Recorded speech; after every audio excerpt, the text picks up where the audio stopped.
saya, sahabat, ini masuk dalam ayat ini kita lagi rugi. Rugi kalau cuma di mata manusia, ya oke lah ya. Orang anggap kita rugi, ya kita sedih, tapi hanya makhluk yang anggap. Tapi ini pencipta yang menganggap kita rugi. Khalik menganggap kita rugi. Rugi engkau. Oh, berat kan ya? Ya kan? Ini kalau mau digampangkan begitu kan? Kan ini ucapannya itu atau firmannya ini. Untuk manusia kan kita manusia. Jadi seolah rugi engkau. Waduh, gitu kan? Allah katakan kita rugi. Berat itu. Makanya udah diawali dengan sumpah, lalu statementnya itu berat. Demi waktu engkau rugi. Oh, itu ya. Kalimatnya berat, ini kalimat berat. Jadi kita langsung introspeksi dulu. Ya Allah, saya rugi ya. Ya Allah, saya rugi. Semua rugi-rugi. Jangan anggap yang rugi yang miskin aja dalam hidup. Enggak. Yang kaya juga rugi.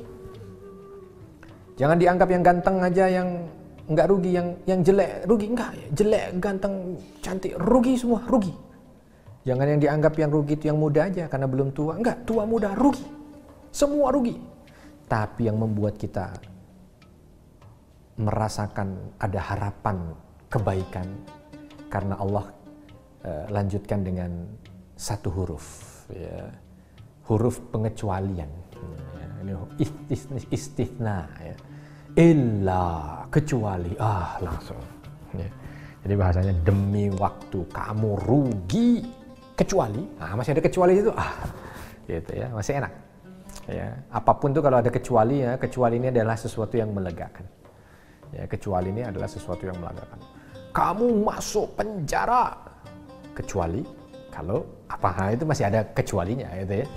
Ya, kamu harus bayar denda, kecuali masih ada kecualinya. Tapi kalau udah tanpa kecuali, wah itu berat.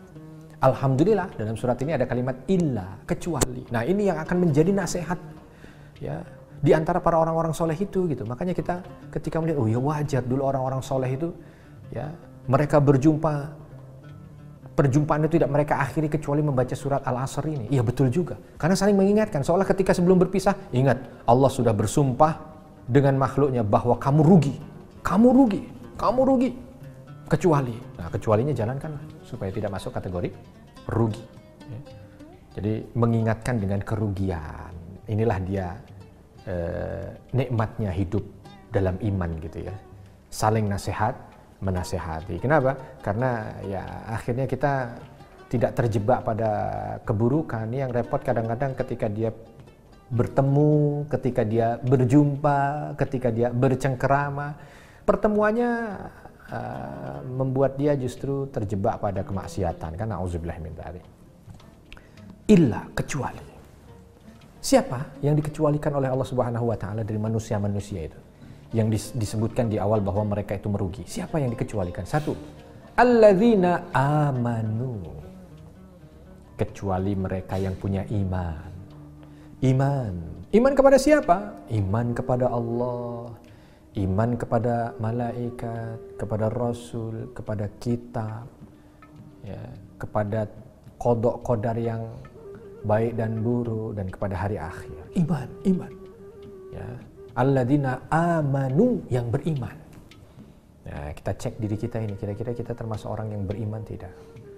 Ya, di antara rukun iman yang ada, cek keimanan kita ini. Iman kepada Allah tidak? Gampanglah untuk ngetesnya, nggak usah pakai teori yang susah-susah. Membuktikan kita ini termasuk orang yang beriman kepada Allah atau tidak, di saat Allah berikan kewajiban pada kita, kita jalankan atau tidak. Udah, itu aja. Itu gampang. Allahu Akbar, adzan. Kita dengar di telinga ini, kuping ini dengar adzan. Kita mau ngetes kita ini iman atau tidak. Tinggal kita lihat perilaku kita. Dengan azan itu menggerakkan kita untuk sholat atau tidak. Kalau kita nggak tergerak untuk sholat, bahkan justru suara volume TV-nya yang digedekan supaya tidak terdengar suara adzan itu, disitulah berarti iman sedang hilang. Ya. Atau mungkin azan subuh ya, supaya tidak terdengar, kuping ditempel ditutup dengan bantalnya. Di situ iman sedang hilang. Atau mungkin untuk melihat yang gampang lain ya, mudahnya, kita mudah melakukan maksiat. Di saat kita mudah melakukan maksiat, berarti itu sedang tidak ada iman dalam hati. Karena Nabi Shallallahu Alaihi Wasallam menegaskan, la yu'minul as-sarik hina yasrik. Ya. La yasriku sarik hina yasrik wa huwa mu'min. Tidak ada seorang itu yang mencuri, di saat dia mencuri ada iman, itu nggak ada. Pasti tidak ada iman di hatinya. La yazni zani hina yazni wa huwa mu'min. Dan tidak ada orang yang berzina, di saat dia berzina itu ada iman di hatinya. Nggak ada. Jadi seolah maksiat ini menafikan iman, hati-hati. Ya. Kadang-kadang kita nggak ngerasa gitu. Atau bahkan na'udzubillahi min dzalik. Ada orang yang menikmati kemaksiatan. Ya, dilakukan kemaksiatan, dia nikmati maksudnya. Dia ribah, dia nikmati ribahnya itu. Dia fitnah, dia nikmati fitnahnya itu. Dia bohong, dia nikmati bohongnya. Ya. Yang lebih parah lagi mungkin kalau masuk kategori dosa-dosa besar gitu ya.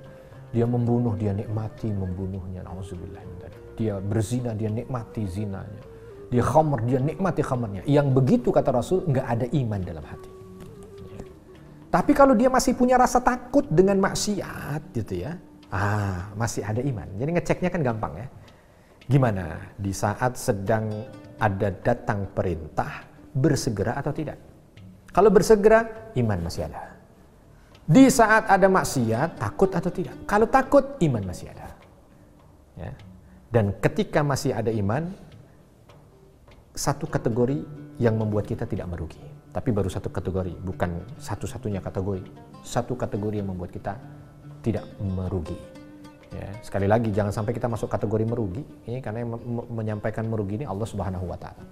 Alladzina amanu wa 'amilus shalihat. Yang kedua, beramal soleh. Tuh.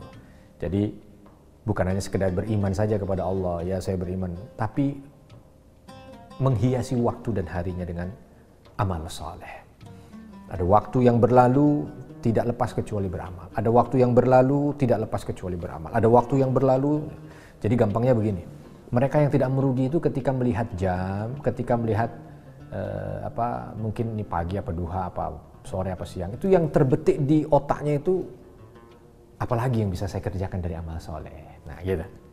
Lihat jam berapa ya? Wah ini bisa duha. Gitu. Kadang lihatnya di waktu duha. Ya. Aduh ini masih ada kosong nih, ya istirahat masih ada waktu, ya masih ada 10 menit lagi. Akhirnya apa? Dia buka handphonenya, dia buka aplikasi Qur'annya, dia baca. Ya, dapatlah 2-3 halaman Al-Quran, dia bersyukur. Itu dia orang yang nggak ngerugi. Ya, ketika dia dapat rezeki harta yang dia pikirkan berapa yang bisa saya sedekahkan untuk kebaikan, itu dia yang tidak merugi karena dia beramal soleh.